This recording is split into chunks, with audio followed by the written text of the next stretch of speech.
شما دوتا توی این مدت خیلی اذیت شدین. میتونم درکتون کنم. کارن این وضعیتی که الان توشیم بدون که آخرین مرحله است. لطفاً دست از تلاش نکش. من چیکار کنم فهد؟ نمیتونم مامانم رو بیشتر از این اذیتش بکنم. منم همینو میخوام که مشکلاتشون تموم بشه. میدونی من میتونم بفهمم من اتفاقی که داره میفته، اون نامزدی خواستگاری خیلی ناراحتشون کرده. کارن الان وضعیت فرق میکنه. رفتار مامانم کاملا عوض شده. اون خیلی عوض شده. اینم فکر کن که اگه ما دوباره با هم دیگه باشیم مامانم چقدر خیالش از سمت تو راحت میشه. ولی اون دلنواز چند بار باید بگم اون نمیتونه بیاد توی خونه ما.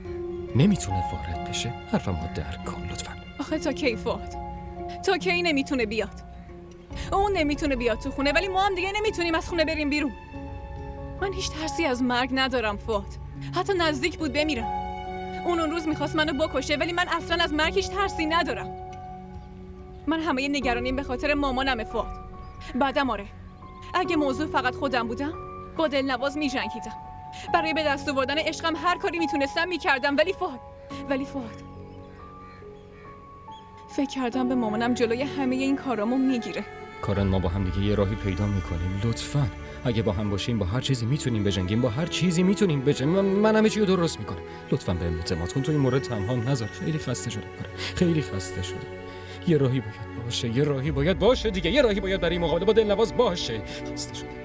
خیلی زیاد خسته شدم. لطفاً کمکم کن. لطفاً کمکم کن. کمکم کن.